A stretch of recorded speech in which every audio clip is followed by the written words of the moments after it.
आगे हमारे महुआ के निवासी। जी हाँ। अरे अपने महुआ। हाँ अपने महुआ।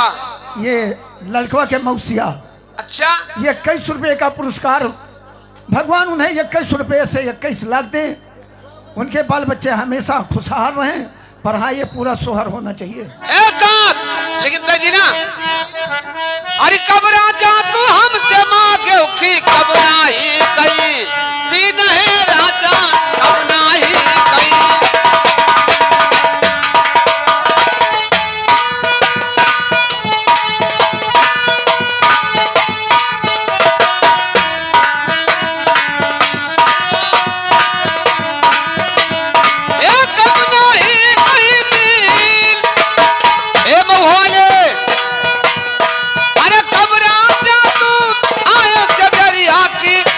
करवट लई लीन है राजा हम करवट लई।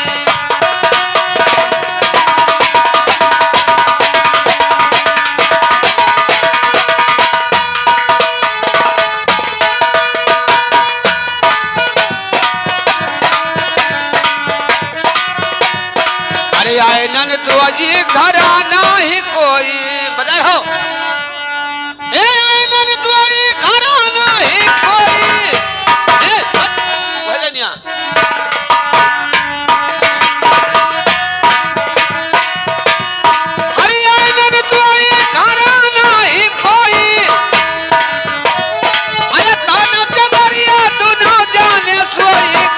कब करवट ली लीन है राजा कब करवट ली। हेलो हेलो, ये आगे हमारे शिवचरण प्रजापति, लड़कवा के बड़के बप्पा। अच्छा। आप क्या ये सोहर पे खुश होकर 21 रुपए का पुरस्कार, पर मेम साहब ये पूरा सोहर होना चाहिए। अरे ना ही ले भाई पैसा एक अरे तू चारी साई हो ए भौजी हम लेबे सोना ऐसा गाना हो लमा ले मोटा वरगालना।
हेलो, जा गया लड़कवा के मौसिया, वही महुआ वाले भाई साहब, आप यही सोहर पे खुश होकर ये 11 रुपये का पुरस्कार। पर हाँ, ये पूरा सोहर होना चाहिए। हाँ। बजा हो मास्टर, करे हो सरा लागत हो, बजा रहो। अरे सुसुकी सुसुकी ए रमीना नदी बिरल के अरे पैया लगाई हो ए बिरना अरे ए बिरना चाला जातो रंगी ए माली या तू झगड़ा अरे छोड़ाई ये तो झगड़ा।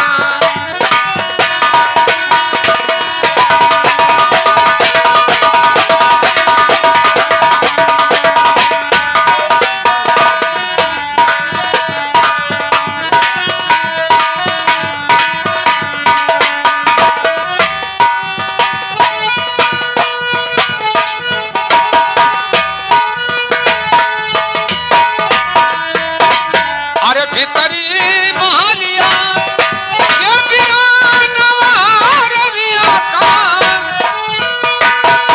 अरे तुम नाम आई हो ये रलिया अरे ये रलिया कैया डारो सोने कई का गाना बाहोरिलवा देवुछा बदला लगवा।